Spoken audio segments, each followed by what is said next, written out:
नमस्कार. आपल्या सर्वांचे मनमंदिरा या यूट्यूब चॅनलमध्ये स्वागत. श्री शिवलीलामृत कथासार अध्याय 2. या अध्यायाचे वैशिष्ट्य असे की हा अध्याय जर मनातल्या मनात वाचला तर तुमचे जे निरनिराळे पूर्व पाप आहे त्यांचा नाश होतो. या अध्यायामध्ये आपण शिवरात्रीचे महात्म्य तसेच व्याधाची कथा जाणून घेणार आहोत. श्री गणेशाय नमः. ज्या घरात नेहमी शिवजीचे स्मरण केले जाते त्या घरात कसलीही कमतरता पडत नाही. शिवस्मरण करणाऱ्या भक्ताचे सर्वतोपरी कल्याण होते. त्याला सर्व प्रकारचे शुभ उपभोग प्राप्त होतात. शिवप्रसादाने मुक्तीही मिळते. लोखंडाचा परिसाला सहज स्पर्श झाला तरी त्या लोखंडाचे तात्काळ सुवर्ण होते. शिवनामाचा महिमाही तसाच आहे. ते तुम्ही कसेही घ्या, हसताना घ्या, बोलताना घ्या, काम करताना घ्या, त्याने तुमचे कल्याणच होते. तुम्ही शिवजींना उद्देशून हे भोलेनाथ, हे कैलासपती, हे उमार म्हणा असे संकेताने जरी म्हणलात तरी ते प्रभू तुमच्यावर प्रसन्न होतात. असे पहा, हे अमृत आहे असे माहीत नसूनही ते प्राशन केले तर ते अमर करणारच. औषध नकळत पोटात गेले तरी रोगाचे निवारण होणारच. गवताच्या गंजीवर लहान मुलाने अजाणता अग्नी टाकला तरी गवताचे भस्म होणारच. तसे नकळत जरी शिवनाम घेतले तरी ते सर्व दोष जाळून टाकते. विनोदाने जरी शिवनाम घेतले तरी मोठे काम होते. एखादा त्रासलेला मनुष्य शिवनामाचा गजर करणाऱ्या भक्तांची अवहेलना करतो. म्हणतो, हे लोक उगीचच हाका मारतात, यांना शिवशिव असे ओरडून काय मिळणार आहे? अरे, हे गप्प का राहत नाहीत? सारखे सारखे हर हर अशी गर्जना कशाला करतात? छे छे, यांचा शिवनामाचा गोंगाट ऐकून माझे तर डोके सुटले आहे. श्री शंकरा, श्री शंकरा असा टाहो फोडून यांच्या हातात काय येते कोणास ठाऊक. अशी त्याने कितीही निंदा केली तरी अजाणता का होईना त्याच्या मुखात शिवनाम येतेच. त्यामुळे अभक्त असूनही त्याचे कल्याण होते. कोणी आपल्या मुलाचे नाव उमेश, नीलकंठ किंवा महादेव असे ठेवतो. त्या मुलाला हाका मारताना नकळत शिवस्मरणच घडते. त्यानेही ते भोलेनाथ आनंदी होतात, कल्याण करतात. आता नकळत नामस्मरण करणाऱ्यांना इतका पुण्य लाभ होतो तर अत्यंत प्रेमाने शिवस्मरण केले, आदराने त्यांचे ध्यान केले, ब्राह्मणाला शिवस्वरूप मानून भोजन दिले तर केवढा पुण्यलाभ होईल. असो, भगवान शंकराबद्दल आपल्या मनात असा उत्कट भाव हवा, श्रद्धा भक्ती हवी. त्यांच्या आवडीने शिवरात्रीचे उपोषण करावे, जागरण व नामस्कीर्तन करावे. त्या सेवेने महापातके नष्ट होतात. शिवरात्रीला बेलाचे पाने वाहून शिवजींचे मनोभावे पूजन केले, त्यांचे दर्शन घेतले, त्यांना वंदन केले तरी हजारो जन्मातील पापे नष्ट होतात. जो शिवजींना आत्यंतिक प्रेमाने रोज बेल वाहतो त्याच्या एवढा कुणीही पुण्यवंत नाही. शिवकृपेने त्याचा उद्धार होतो, यात काहीच नवल नाही. पण त्याची थोरवी इतकी मोठी असते की त्याच्या दर्शनाने अनेकांचा उद्धार होतो. शिवजींचे त्रिकाळ दर्शन घ्यावे. प्रातकाळी शिवदर्शन घेतले तर रात्री घडलेले पाप नाहीसे होते. दुपारी दर्शन घेतले तर पूर्वजन्मीचे महादोष नष्ट होतात आणि सायंकाळी प्रेमपूर्वक दर्शन घेतले तर 7 जन्माच्या पापराशी नाहीशा होतात. शिवरात्रीचा महिमा अपार आहे, अगाध आहे. सहस्त्रमुखांच्या शेषांनाही तो वर्णन करता येत नाही. कपिलाषष्ठी, ग्रहण, संक्रमण, महोदय, अर्धोदय तसेच गजच्छाया असे सर्व पूर्ण पर्वकाळ शिवरात्रीहून ओवाळून टाकावेत. अर्थात शिवरात्रीपेक्षा त्यांचे महात्म्य मोठे नाही. शिवरात्री ही आधीच पवित्र व महान पुण्य पर्वणी आहे. त्या दिवशी त्रिकाळ शिवपूजन, रुद्रघोष, शिवकीर्तन, उपोषण व जागरण केले तर भक्ताला अगणित पुण्य मिळते. वसिष्ठ, विश्वामित्र असे श्रेष्ठ ऋषी, देवगण, गंधर्व, किन्नर, सिद्ध, चारण, विद्याधर असे सर्वच शिवरात्रीचे व्रत करतात. याच सर्वोत्तम पर्वाची महती सांगणारी एक सुरस कथा सुतांनी शौनकादी ऋषींना सांगितली. श्रोते हो, तीच कथा मी तुम्हाला आता सांगणार आहे. ती सावधपणे व अत्यंत आदराने श्रवण करा. व्यास महर्षींनी माघ मासाचे विशेष महत्त्व सांगितले आहे. याच माघ मासातील कृष्ण चतुर्दशी हीच मुख्य शिवरात्री असून तिला महाशिवरात्र असे म्हणतात. चला तर जाणूया व्याधाची कथा. सूत म्हणाले, विंध्य पर्वतात एक व्याध राहत असे. तो अतिशय निर्दयी होता. तो पशुपक्ष्यांची हत्या करायचा. मुक्या जीवांना ठार मारण्याचे असंख्य अपराध त्याने केले होते. एके दिवशी तो धनुष्यबाण घेऊन शिकारीसाठी निघाला. त्याच्या काखेत पाश व जाळे होते. मनगटात चामड्याचे कवच होते आणि हातात बाणाचा भाता व अन्य शस्त्रे होती. अरण्यातून हिंडत असताना त्याला एक शिवालय दिसले. योगायोगाने तो महाशिवरात्रीचा दिवस होता. त्या पर्वकाळी शिवदर्शन घेण्यासाठी चहूकडून भक्त मंडळी येत होती. त्यामुळे त्या परिसरात मोठी यात्राच भरली होती. लोकांनी ते मंदिर खूप सजवले होते. कैलासाप्रमाणे धवल वर्णाचे असे ते शिवालय चांदीसारखे झळकत होते. त्यावर असलेली गगनचुंबी ध्वज डौलाने फडकत होते. त्या शिवालयाच्या गाभाऱ्यात मणिमय शिवलिंग होते. काही भक्त त्याची यथासांग पूजा करत होते. काहींनी अभिषेकासाठी संतधार धरली होती. ब्राह्मण रुद्राध्यायाचा घोष करत होते. कोणी टाळ मृदंगाच्या साथीने सप्रेम शिवकीर्तन करत होते. ते कीर्तन ऐकणारे श्रोते टाळ्या वाजवत मुखाने हर हर म्हणत होते. भक्तांनी शिवजींना अर्पण केलेल्या सुगंधी द्रव्यांचा परिमळ वातावरणात सर्वत्र पसरला होता. मंदिराच्या सभोवती असंख्य दीप लावलेले होते. शंखनाद घंटानाद होत होते. भेरींच्या निनादाने आकाश दुमदुमत होते. भक्त आनंदाने नानाविध वाद्य वाजवत होते. ते दृश्य पाहून व्याधाची पावलेही तेथे वळली. तेथील शिवभक्तीचा उल्हास पाहून तो तेथेच थांबला. तो सर्व सोहळा त्याने डोळे भरून पाहिला. त्याला लोकांची गंमत वाटली. चेष्टेने हसत तो स्वतःशीच म्हणाला, लोकांच्या या मूर्खपणाला काय म्हणावे? देवळात आहे तोही दगड आणि बाहेर आहेत तेही दगडच. येथे देवपणा कुठला? हे लोक द्रव्याची व्यर्थ नासाडी करत आहेत. चांगले अन्न खायचे सोडून हे लोक उपोषण का करतात कोण जाणे. मग तो जाण्यासाठी निघाला. लोक म्हणतात म्हणून तोही हर हर महादेव शिवशंभो असे थट्टेने म्हणून लागला. लोकांच्या गर्दीमुळे मंदिराला उजवीकडून वळसा घालून तो घोर अरण्यात प्रवेशला. ती एक प्रदक्षिणा झाली. वनातून हिंडताना एखाद्याने गाणे गुणगुणावे तसा तो व्याध गमतीने शिव शिव हर हर म्हणत होता. अशा तऱ्हेने त्याच्या मुखातून शिवनामाचा जप होऊ लागला. त्या दिवशी रानात खूप भटकंती करूनही त्याला शिकार मिळाली नाही. सूर्यास्त झाला. काळाकुट्ट अंधार पसरला. ब्रह्मांडाच्या करंड्यात काजळ भरावे व काळ्या गोधडीचा विशाल मंडप उभारावा तसा तो परिसर गडद अंधारून गेला होता. चंद्र नसल्यामुळे ती रात्र एखाद्या विधवेसारखी उदास आणि विषण्ण वाटत होती. सभेतून महापंडित निघून गेल्यावर मागे राहिलेले मूर्ख लोक व्यर्थ वटवट करतात. त्याचप्रमाणे सूर्यास्त झाल्यावर दूर निस्तेज मिचमिचणाऱ्या चांदण्यामुळे ती रात्रही त्या सभेसारखी अर्थहीन व कळाहीन वाटत होती. अशा त्या अंधाऱ्या रात्री तो व्याध उपाशीपोटी अरण्यात भटकत होता. तेवढ्यात त्याला एक मोठे सरोवर दिसले. एखादे घर सर्व प्रकारच्या समृद्धीने युक्त असावे तसे ते सरोवर कमळ पुष्पांनी शोभून दिसत होते. त्याच्या काठी एक बिल्ब वृक्ष होता. योगभ्रष्ट लोक स्वर्गातून भूलोकी जन्म घेण्यासाठी पुन्हा खाली येतात. त्याचप्रमाणे त्याच्या फांद्या उंचावरून खाली वाकल्या होत्या. त्यावरून तो व्याध झाडावर चढून बसला. त्याने धनुष्यावर बाण लावला आणि कुणीतरी पशु पाणी पिण्यासाठी तेथे येईल या आशेने वाट पाहत बसला.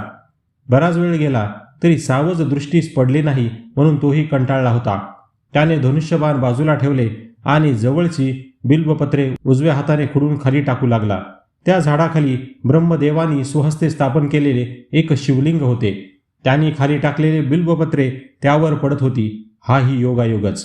त्यामुळे शिवजी प्रसन्न झाले. जिभेला चाळा भरून तो व्याध शिवशिव हर हर म्हणत होता. त्या योगे तो नकळत शिवस्मरण करत होता. अशा प्रकारे त्याला त्या शिवरात्रीस अनायासे उपोषण घडले, जागरण घडले, पूजन व स्मरणही घडले. त्यामुळे त्याची पातके नष्ट होऊ लागली. एक प्रहर लोटला. एक हरिणी पाणी पिण्यासाठी त्या सरोवरावर आली. ती गर्भिणी होती. सुंदर व कोमल होती. तिची अंगकांती तेजस्वी होती. तिने दुरूनच त्या व्याधाला पाहिले. तो तिला यमराजासारखा भयंकर वाटला. तिला पाहून त्याने धनुष्यावर बाण चढून नेम धरला. तेव्हा ती घाबरली आणि त्याला उद्देशून मनुष्यवाणीने म्हणाली, हे महापुरुषा, मी काहीही अन्याय केला नसताना मला का मारतोस? मी गर्भवती आहे. माझ्या पोटात लहान अज्ञानी गर्भ आहे. मला मारलेस तर तोही मरेल आणि तुला गर्भहत्येचे महापाप लागेल. अरे, शेकडो लहान जीव मारले तर एका बोकड्याच्या हत्येइतके पाप लागते. 100 बोकड्यांना मारल्याने एका बैलाच्या हत्येइतके पाप लागते. 100 बैलांची हत्या म्हणजे एक गोहत्या. 100 गायीच्या वधाचे पाप एका ब्राह्मण वधा इतके असते. एका स्त्रीचा वध केल्याने 100 ब्रह्महत्येचे पातक लागते. 100 स्त्रियांची हत्या म्हणजे एका गुरूंची हत्या आणि एका गर्भिणीला जीवे मारणे हे तर गुरुहत्येच्या शतपट पाप आहे, असे शास्त्र सांगते. मी तर काहीच अपराध केला नाही, मग मला का मारतोस? तो म्हणाला, घरी माझे कुटुंब उपाशीपोटी माझी वाट पाहत आहे. शिकार मिळाली तरच त्यांना काही खाऊ घालता येईल. मीही निराहार आहे. दिवसभरात माझ्या पोटात अन्नाचा कणही गेलेला नाही. पण मला एका गोष्टीचे खूप नवल वाटत आहे. तू हरिणी असून मनुष्याप्रमाणे शास्त्राच्या गोष्टी कशा बोलतेस? तुला पाहिल्यावर मलाही तुझी दया येऊ लागली आहे. तू विशाल नेत्राची सुंदर हरिणी आहेस. म्हणून तू पूर्वी कोण होतीस? तुला एवढे ज्ञान कुठून प्राप्त झाले हे सर्व मला सांग. हरिणीची पूर्वकथा. हरिणी म्हणाली, पूर्वी देव आणि असुर यांनी क्षीरसागराचे मंथन करून जी 14 रत्ने बाहेर काढली त्यात मीही होते. मी रंभा नामक अप्सरा होते. मला पाहून देवादिकांनाही मोह पडायचा. माझ्या प्राप्तीसाठी तपस्वी लोक अपार तपश्चर्या करायचे. माझ्या नेत्र कटाक्षरूपी जाळ्यामध्ये देवांचे मनोरूपी मासे अलगद सापडायचे. माझ्या अंग सुगंधाने आकर्षित होऊन मुनिरूपी भ्रमर माझ्या मागे मागे धावायचे. माझे सुमधुर गाणे ऐकण्यासाठी अमृतपान करणारे देव मृगासारखे मुग्ध होऊन धावत यायचे. मी स्वर्गातील दिव्य भोग भोगत असे. तेथे माझ्याशी सौंदर्यात बरोबरी करू शकेल असे कोणीही नव्हते. याचा व्हायचा तोच परिणाम झाला. स्वतःबद्दलच्या अभिमानाने मी गर्विष्ठ झाले. मी शिवभक्ती सोडली. भगवान शंकराची पूजा अर्चा, नामस्मरण, भजन तसेच शिवरात्र, सोमवार व प्रदोष व्रते करेनाशी झाली. माझी बुद्धीच भ्रष्ट झाली. अमृत प्यायचे सोडून मी मद्य पिऊ लागले. मला देवांची संगत आवडेनाशी झाली. हिरण्य नावाचा एक भयंकर दैत्य होता. मी देवांना सोडून त्याच्या सहवासात रमले. असा बराच काळ लोटला. त्या दृष्टाच्या संगतीने मी शिवजींचे भजन पूजनही सोडून दिले. एके दिवशी हिरण्य मृगयेसाठी गेला. मी घरी एकटेच होते. तेव्हा मला काय वाटले कोण जाणे. कैलासावर जाऊन शिवदर्शन घ्यावे असे मनात आले. म्हणून मी तेथे गेले तर मला पाहून शिवप्रभू प्रक्षुब्ध झाले. त्यांनी मला शाप दिला. म्हणाले, तुम्ही महापापिनी आहात. तुमच्या अपराधांना क्षमा नाही. जा भूलोकी हरिणीच्या जन्मास जा. आत्ताच्या तुमच्या 2 सख्या त्याही तुमच्यासारख्या हरिणी होतील. हिरण्यासूर माझी भक्ती करत नाही. तोही मृगरूपाने तुमच्याबरोबरच राहील. हे व्याधा, ते शापवचन ऐकून मी अतिशय व्यथित झाले. मी शिवजींचे पाय धरले. त्यांच्याकडे क्षमायाचना केली. त्यांची प्रार्थना केली. म्हणाले, हे पंचवंदना, हे त्रिनेत्रा, हे सतचित्त आनंद स्वरूपा, तुम्ही सर्व कर्माचे अध्यक्ष आहात, सर्व साक्षी आहात. हे दक्ष यज्ञाचा विध्वंस करणाऱ्या कैलासनाथा, तुम्ही अत्यंत भोळे आहात, दयाळू आहात, समस्त विश्वाचे चक्रवर्ती सम्राट आहात. म्हणून कृपा करून कठोर होऊ नका. आमच्यावर दया करा. आम्हाला उशाप द्या. ती माझी आर्त प्रार्थना ऐकून त्यांना करुणा आली. त्यांनी उशाप दिला. म्हणाले, तुम्ही 12 वर्ष हा शाप भोगाल. त्यानंतर माझ्या पदाला याल. हे व्याधा, शिवशापामुळे आम्हाला या कर्मभूमीत मृगजन्म मिळाला. आता मी गर्भवती असून माझा प्रसूती काळ जवळ आला आहे. म्हणून मी तुला अशी विनंती करते की यावेळी मला मारू नकोस. मी माझ्या जागी जाते. प्रसूत झाल्यावर माझ्या पाडसाला तेथेच ठेवून मी पुन्हा इथे येईल.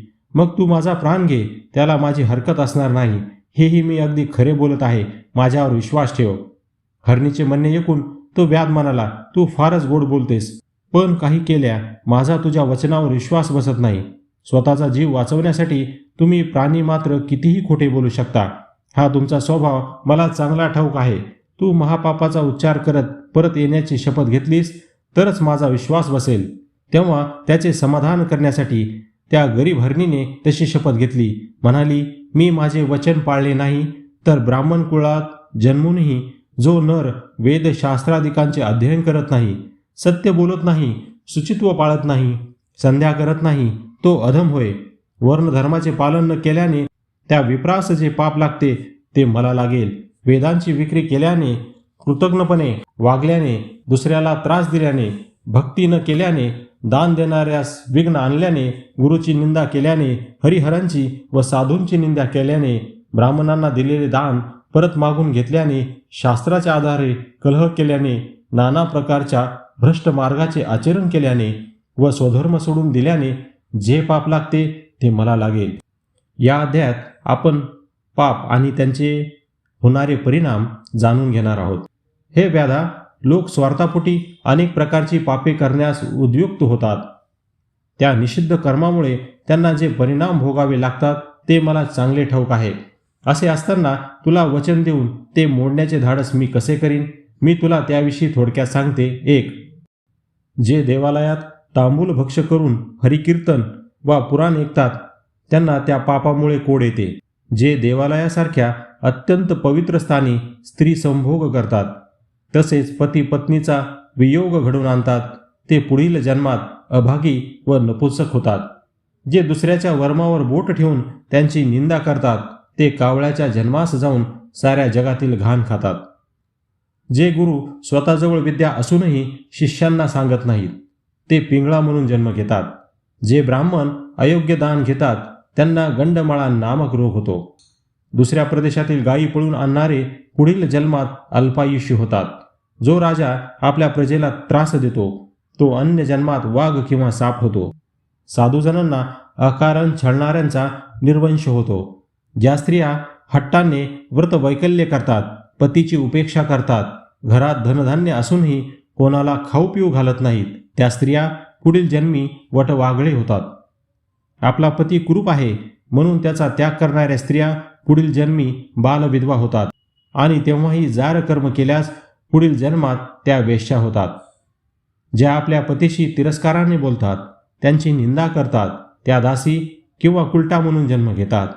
जो सेवकाकडून सेवा घेऊनही त्याला वेतन देत नाही तो भिकारी होऊन दारोदार हिंडतो. जो पती पत्नीचे गुप्त बोलणे लपवून ऐकतो त्याची स्त्री प्रवासात हरवते, त्याची अन्नान्न दशा होते. मालकाशी द्रोह करणाऱ्या नोकराला पुढे कुत्र्याचा जन्म मिळतो. जारण मारणाचे प्रयोग करणारे मृत्यूनंतर भूत प्रेत व पिशाच योनीत जातात. साधूंना मुद्दाम उपाशी ठेवून त्यांचा छळ करणारे आयुष्यभर दुष्काळाला तोंड देतात. जी स्त्री रजस्वाला असताना घरात सर्वत्र वावरते तिचे पूर्वज पतन पावतात आणि नरकात रक्तामध्ये खितपत पडतात. तिच्या घरी देव व पितरही येत नाही. जे लोक देवासमोर तेवणाऱ्या दिव्यातील तेल चोरून नेतात ते पुढील जन्मी निपुत्रिक होतात. ज्या स्त्रिया स्वयंपाक करताना अन्न चोरून खातात त्यांना मांजरीचा जन्म मिळतो. ज्या स्त्रिया ब्राह्मणांना वाईट अन्न खायला घालतात स्वतः मात्र चांगले अन्न खातात त्यांचा गर्भपात होतो. जो आपल्या जन्मजात्यांना कष्ट लावतो तो पुढील जन्मी माकड होतो. जी सून आपल्या सासू सासऱ्यांना छळते तिची मुले वाचत नाहीत. हे व्याधा, मी शब्द देऊनही माघारी परत आले नाही तर ही सर्व पापे माझ्या माथी बसतील. माझे बोलणे असत्य असेल तर माझ्याकडून शिवपूजेचा अपहार घडला असे होईल. मी पुन्हा निश्चयाने सांगते, मी वचनभंग करणार नाही आणि हीच माझी शपथ आहे. व्याध म्हणाला, ठीक आहे, तू एवढी शपथ घेतेस तर जा, पण रात्र संपण्याआधी परत ये. हरिणी म्हणाली, व्याधा, माझ्या बोलण्यावर विश्वास ठेवून तू हे पुण्य कर्मच करत आहेस. त्यायोगे तू पुढे शिवपदात जाशील. नंतर सरोवरातील पाणी पिऊन ती हरिणी आपल्या कुटुंबात परतली. ती निघून गेल्यावर बेलाच्या वृक्षावर बसलेला तो व्याध पुन्हा उजव्या हाताने बेलाची पाने खुडून खाली टाकू लागला. ती वृक्षाखाली असलेल्या शिवलिंगावर पडू लागली. अशा प्रकारे त्याच्याकडून 2 प्रहर रात्रीच पुन्हा शिवपूजन घडले. नकळत घडलेली असली तरी ती त्याची दुसरी पूजा शिवजींना मान्य झाली. त्या पुण्याईने त्याचे पूर्वीच्या 7 जन्मातील अर्धपापे जळून गेली. तो सहज भावाने पुन्हा शिवनाम घेऊ लागला. त्याला जागरण घडले होते आणि त्याने हरिणीच्या मुखातून पापफलाचे निरूपणही ऐकले होते. अर्थात त्याच्याकडून शिवरात्रीचे व्रत नकळत घडत होते. उपोषण, शिवस्मरण, शिवपूजन, जागरण, पुराण श्रवण या सर्व गोष्टी व्यवस्थित घडून येत होत्या. आता जाणूया दुसऱ्या हरिणीचे निरूपण. व्याध सावजाची वाट पाहत होता. तेवढ्यात दुसरी हरिणी पाणी पिण्यासाठी त्या सरोवरापाशी आली. तिला खूप तहान लागली होती. तिला पाहताच त्याने धनुष्यबाण सरसावले आणि नेम धरला. तेव्हा ती घाबरली व त्याने जीवदान द्यावे म्हणून त्याची करुणा भाकू लागली. ती म्हणाली, व्याधा, माझ्यावर दया करा, कृपा करून मला मारू नकोस. या समयी पतीचा अंगसंग मिळावा म्हणून मी उत्सुक आहे. त्याला भोगदान देऊन मी लवकरच परत येईल, तेव्हा मला मार, पण आता जाऊ दे. ते ऐकून त्याला मोठे आश्चर्य वाटले. तो म्हणाला, हरिणी, तूही मनुष्यवाणीच बोलतेस, मग तुलाही सर्व शास्त्रे अवगत असणार. धन्य आहे तुमचे जीवन. तू शपथेवर परत येण्याचे वचन देत असील तर मी तुलाही जाऊ देईन. तिने ते मान्य केले. त्याला परत येण्याचे आश्वासन देताना ती म्हणाली, नेहमीच्या जीवनात लोक अनेक प्रकारचे पापे करतात. कुणी विहिरी, तलाव, सरोवर, देवळे इत्यादी उद्ध्वस्त करतात. कुणी गुरुनिंदा करतात तर कोणी मद्यपान व दुराचार करतात. माझे वचन मी मोडले तर ही सर्व पापे मला लागतील. शिवाय रणांगणातून पळून जाणारा क्षत्रिय, आपली हद्द वाढवून घेऊन दुसऱ्याच्या भूमीवर कब्जा करणारा, महापुरुषांच्या ग्रंथाची निंदा करणारा, संत सज्जनांचा व भक्तांचा द्वेष करणारा, भगवान श्रीकृष्ण व भगवान शंकराच्या चरित्राची निंदा करणारा यांची पापीही मला लागतील. इतकेच नव्हे तर घरात धन्यधान्य असूनही ते पतीला न देणारी, पतीला सोडून दुसऱ्याच्या घरी झोपणारी अशा स्त्रियांची पापे सुद्धा मला लागतील. हे व्याधा, लोकांना त्यांच्या कुकर्मामुळे काय भोग भोगावे लागतात हे माहीत असूनही मी दिलेले वचन मोडीन हे कदापि शक्य नाही. आता केलेल्या पापांची लोकांना काय फळे मिळतात त्याविषयी सांगते ती व्यवस्थित एक. आपला सन्मार्गरत मुलगा आणि सून यांना अकारण छळणारे मातापिता पुढील जन्मात कुरूप होतात. त्यांची अन्नान्न दशा होते. दारोदार हिंडूनही त्यांना भिक्षा मिळत नाही. जे भाऊ एकमेकांशी वैरभावाने वागतात त्यांना मत्स्य जन्म मिळतो. जे गुरूंचे दोष पाहतात त्यांची संपत्ती जळून जाते. जे वाटसरूंची वस्त्रे चोरून नेतात ते अतिशय हीन परिस्थितीत जन्मतात. त्यांना प्रेतावरील वस्त्रे वापरावी लागतात. जे आपण तपस्वी असल्याचे सांगून अत्याचार करतात ते सुरवंट होतात. जी दासी धन्याची सेवा करत नाही ती मगर होते. जो पैसे घेऊन कन्येचा विक्रय करतो तो हिंस्त्र श्वापदाच्या जन्मास जातो. जो पती मनोभावे सेवा करणाऱ्या आपल्या पत्नीला अकारण त्रास देतो त्याच्या कुटुंबात फूट पडते. ही तेढ अनेक जन्म घेतली तरी सुटत नाही. जे ब्राह्मण रस विकतात ते स्वतः आणि त्यांच्याकडून रस विकत घेणारे दोघेही दोषी असतात. ते मद्यपी होतात. जे ब्राह्मणांचा अपमान करतात ते ब्रह्मराक्षस होतात. जो उपकारकर्त्याला विसरतो तो कृमी योनीत जन्म घेतो. जो ब्राह्मण श्राद्धान्य भोजन केल्यावर स्त्री संभोग करतो त्याला कुत्र्याचा किंवा डुकराचा जन्म मिळतो. जो मनुष्य सर्वासमक्ष खोटी साक्ष देतो त्याचे पूर्वज त्याच क्षणी नरकात पडतात. जो 2 स्त्रियाशी लग्न करून त्यांच्यातील एकीचेच मन राखतो तो कुत्र्याच्या अंगावरील गोचिड होतो. जो दुसऱ्याच्या पाण्याचा पुरवठा अडवतो त्याला पुढील जन्मात मलमूत्र अवरोध होतो. जो साधूची निंदा करतो त्याचे दात पडतात. जो देवळात जेवतो तो पुढील जन्मात अशक्त व दुर्बल होतो. जो राजाची निंदा करतो त्याची भूक मंदावते व पचनक्रिया बिघडते.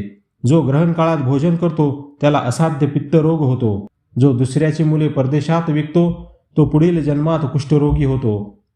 जी स्त्री गर्भपात करते ती पुढील जन्मात वांझ होते. जो देऊळ पाडतो त्याचे अवयव मोडून त्याला अपंगत्व येते. जो अपराध नसताना स्त्रीला शिक्षा करतो त्याला अर्धांगवायू होतो. जो दुष्ट बुद्धीने ब्राह्मणाचे अन्न पळवतो त्याचा वंश वाढत नाही. जो गुरु, संत, माता व पिता यांची निंदा करतो त्याच्या वाणीत दोष निर्माण होऊन तो तोत्रा बनतो. जो ब्राह्मणांना दंडुक्याने मारतो त्याला व्याधी होऊन अंगातून कळा येतात. जो संताशी वादविवाद करतो त्याला पुढील जन्मात मोठे दात येतात. जो देवळासमोरचे पिंपळ आदी वृक्ष तोडतो तो पांगळा होतो. त्याची अन्नान्न दशा होते. त्याला दारोदार हिंडूनही भिक्षा मिळत नाही. जो सूतक असलेल्या घरचे अन्न खातो त्याच्या उदरात अनेक प्रकारचे रोग होतात. जो सुगंधी द्रव्यांचा एकटाच उपभोग घेतो पण दुसऱ्याला जराही देत नाही त्याच्या अंगाला पुढील जन्मात दुर्गंधी येते. जो ब्राह्मणाकडून घेतलेले कर्ज फेडत नाही त्याचा पिता पुढील जन्मात लवकर मरण पावतो. जो पानवठ्याजवळ असलेली झाडे तोडून सावली नष्ट करतो त्याला कुठेही जागा मिळत नाही.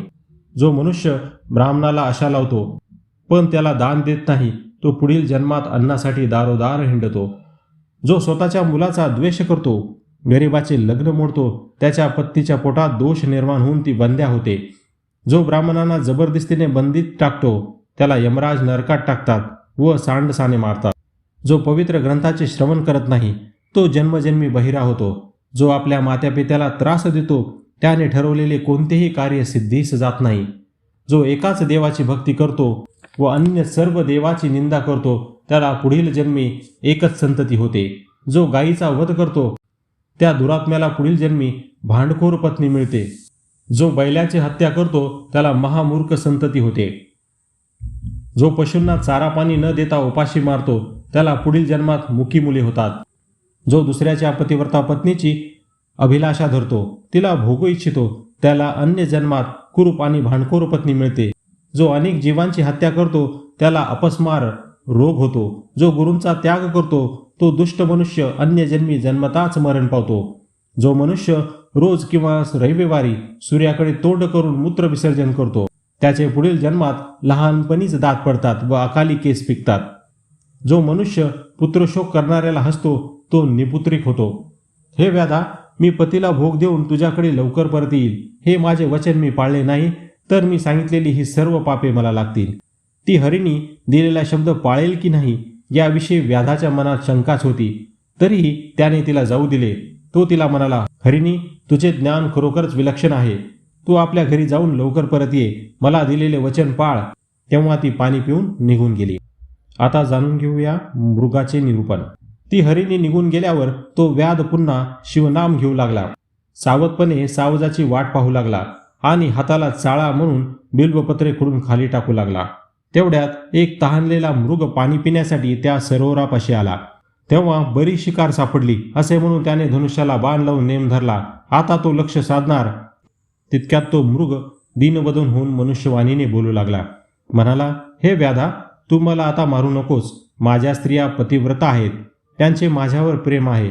माझ्या मरणाने त्यांना खूप दुःख होईल, म्हणून मी घरी जाऊन त्यांचे सांत्वन करून येतो. त्यांचा अखेरचा निरोप घेऊन येतो. व्याध म्हणाला, तुझ्या बोलण्यावर मी कसा विश्वास ठेवू? तो म्हणाला, मी तुला परत येथे येण्याचे प्रतिज्ञापूर्वक वचन देतो. दिलेला शब्द मी कधीही मोडणार नाही, ही माझी शपथ आहे. हे व्याधा, जो मनुष्य भगवत भक्त आनंदाने हरिकीर्तन करत असताना त्यात विघ्न आणून रंगाचा बेरंग करतो, त्याचा निर्वंश होतो. जो मनुष्य अधिकार नसताना वेदोक्त ब्रह्मकर्म करतो, तो परधर्माचे आचरण केले म्हणून नरकात पडतो. जो तीर्थयात्रेचे विघ्न आणतो, वाटसरूंना लुटतो, त्यांचे द्रव्य वस्त्र चोरतो, त्याच्या सर्वांगावर फोड उठतात. जो शास्त्रप्रमाण मानत नाही, कूटकविता करतो आणि विप्रांना हीन लेखून त्यांचा अपमान करतो, त्याची मुले मरतात. जो एकादशीस व शिवरात्रीस उपवास करून द्वादशीस पारणे करत नाही, त्याच्या हातपायातील शक्ती क्षीण होते. जो देवमूर्ती फोडतो, भगवत भक्तांच्या कार्यात विघ्ने आणतो आणि शिवमहात्म्याची निंदा करतो, तो नरकातील कीटक होतो. जो मातेचा द्रोह करतो, तो व्याधिग्रस्त होतो. जो पित्यांचा द्रोह करतो, तो पिशाच होतो. जो गुरुद्रोहासारखे महापाप करतो, तो तात्काळ मरतो, मरणोत्तर भूतप्रेत होतो. जो ब्राह्मणाच्या अति आहाराबद्दल कुत्सितपणे हसतो, त्याच्या तोंडाची चव जाते आणि ती व्याधी आयुष्यभर त्याची पाठ सोडत नाही. जो गायी विकतो, द्रव्य घेऊन कन्या देतो, त्याला मांजराचा जन्म मिळतो व तो स्वतःची पिल्ले भक्षण करतो. जो कन्या आणि भगिनी यांची अभिलाषा धरतो, पतिव्रतांना कामुक दृष्टीने पाहतो, त्याला प्रमेह मुतखडा अशी व्याधी होते. जो देवळे उद्ध्वस्त करतो, शिवलिंगे फोडतो, देवाची उपकरणे व त्यांचे अलंकारे चोरतो, देवांची प्राणप्रतिष्ठा झालेली असताना त्यांचा मान राखत नाही, त्याला पंडुरोग होतो. मित्रद्रोह करणारे, विश्वासघातकी, माता पित्यांचा वध करणारे, गुरूंना संकटात घालणारे, अंगात सामर्थ्य असूनही गो ब्राह्मणाचा वध न थांबवणारे, ब्राह्मणांना बाहेर उपाशी ठेवून घरामध्ये नातलगासह उत्तम अन्नाचे भोजन करणारे, अशा लोकांना संग्रहणी व पोटदुखी अशा व्याधी होतात. कर्मभ्रष्ट, पंचयज्ञ न करणारे, ब्राह्मणाची घरे जाळणारे, दीनदुबळ्या वाटसरूंना मार्गात गाठून नागवणारे, संताचा अपमान करणारे, कपटाने परीक्षा घेऊन गुरूंचा छळ करणारे, गुरूंना दोष देणारे, अशा दृष्टांची मुले जगत नाहीत. जो पित्याचा द्वेष करतो, ब्राह्मणाची अवहेलना करतो, ज्याला शिवकीर्तन ऐकायला आवडत नाही, ज्याला शिवकीर्तनाबद्दलचा जराही आदर नाही, तो दुर्मती, तो त्याच्या पित्याचा औरस पुत्रच नाही. अशा पाप्याला कानाच्या आतील भागाचे दुखणे होते. जो वायफळ गप्पा मारतो, तो पुढील जन्मी बेडूक होतो. जो शिवकीर्तन किंवा पुराण श्रवण करताना झोपतो, तो सर्पयोनीत जातो. जो अतिवाद घालून दुसऱ्याला छळतो, तो मेल्यावर पिशाच होतो. देवपूजेचा कंटाळा घासणारे, ब्राह्मणांचे पूजन न करणारे, तीर्थप्रसादास नको मानणारे, अशा लोकांच्या हातपायांच्या शिरा आखडतात. हे व्याधा, अशी अपार पापे आहेत. मी तुला परत येण्याचे वचन देऊनही ते पाळले नाही, तर ही सर्व पापे मला लागतील. मृगाने एवढे सांगितल्यावर पारध्यालाही नाही म्हणता येणार. तू लवकर परत ये असे सांगून त्याने त्याला जाऊ दिले. मग तो पुन्हा शिवनाम घेऊ लागला. त्या नामप्रभावाने त्याच्या मनात शिवजींची भक्ती निर्माण झाली. त्याचा कंठ दाटून आला, डोळ्यात अश्रू आले. वेळ घालवण्यासाठी तो पुनरुपी बिल्वपत्रे खुडून खाली टाकू लागला. ती खालील शिवलिंगावर पडत होती. अशा प्रकारे त्या महाशिवरात्रीच्या परमपवित्र पर्वकाळी त्या व्याधाकडून उपोषण, जागरण, श्रवण व रात्रीच्या 4ही प्रहरात शिवपूजन घडले. त्या पुण्यप्रभावाने त्याची 7 जन्मातील सर्व पापे जळून भस्म झाली. आता जाणून घेऊया तिसऱ्या हरिणीचे निरूपण. रात्रीचा प्रहर सरत आला तशी पूर्व दिशा उजळू लागली. उगवत्या सूर्यबिंबामुळे तिने लाल कुंकूच भाळी लावली आहे असे वाटत होते. त्यावेळी आणखी एक हरिण पाणी पिण्यासाठी त्या सरोवरापाशी आले. तिला पाहताच व्याधाने बाण रोखला. तेव्हा त्याच्या रूपाने आपल्यासमोर साक्षात काळच उभा आहे हे पाहून ती घाबरली. तरीही स्वतःला सावरून ती म्हणाली, हे व्याधा, मला मारू नकोस. वनामध्ये माझी पाडसे उपाशी आहेत. मी त्यांना स्तनपान देऊन तुमच्याकडे परत येईल आणि समाधानाने मरण पत्करीन. ते ऐकून त्याला अत्यंत आनंद झाला. तिच्याकडून शास्त्र जाणून घेण्यासाठी तो उत्सुक होता, म्हणून त्याने तिला शपथ देऊन जाण्यास सांगितले. तेव्हा ती हरणी म्हणाली, व्याधा, तुला शब्द देऊन मी परत येणार नाही असे कधीच होणार नाही, पण तुझ्या समाधानासाठी तसे वचन देते. एक, जो गवताच्या गंजी जाळतो, गावांना आगी लावतो, गो ब्राह्मणांना पाणी देत नाही, त्याला क्षयरोग होतो. जो ब्राह्मणांना बाहेर काढून त्यांच्या घरावर कब्जा करतो, त्याचे पितर भयंकर नरकात पडतात. जो माता व पुत्र, पती व पत्नी यांच्यात भांडणे लावतो, देव ब्राह्मणांचा मान ठेवत नाही, कठोर वचनांनी त्यांची निंदा करतो, त्याचे हातपाय यमराज तोडतात. जो दुसऱ्यांच्या वस्तू चोरण्यासाठी नेहमी टपून बसलेला असतो, ज्याला साधूजनांचा सन्मानच झालेला खपत नाही, त्याला वेदनादायक नेत्ररोग होतो. पुस्तकांची चोरी करणारे मुके होतात, रत्ने चोरणारे आंधळे होतात, अत्यंत गर्विष्ठ असणारे रेड्याच्या जन्माला जातात, पारध्याला ससाण्याचा जन्म मिळतो. भगवत भक्ताची निंदा करणाऱ्याच्या मुखाला असह्य दुर्गंधी येते. जो माता पित्याला मारहाण करतो, लुळा पांगळा होतो. जो अत्यंत कंजूष असतो, जराही द्रव्य खर्च करत नाही, तो पुढील जन्मी महाभुजंग होतो. जो भिक्षेसाठी आलेल्या यतीला काही देत नाही, त्याच्यावर शिवजींचा कोप होतो, त्याची संतती व संपत्ती दग्ध होते. जो जेवायला बसलेल्या ब्राह्मणाला ताटावरून उठवून बाहेर घालवतो, त्याच्यापेक्षा दुराचारी दुसरा कोणीही नाही. हे व्याधा, मी वचन देऊनही परत आले नाही, तर ही सर्व पापे मला लागतील. हरीच्या मुखातून ते धर्म अधर्मविषयक निरूपण ऐकून व्याध सद्गदित झाला. तो तिला म्हणाला, ठीक आहे, तू पाणी पिऊन स्वस्थानी जा, बाळांना स्तनपान दे आणि मगच परत ये. त्याचप्रमाणे ती हरिणी पाणी पिऊन आपल्या पिलापाशी गेली व त्यांना स्तनपान देऊन तृप्त केले.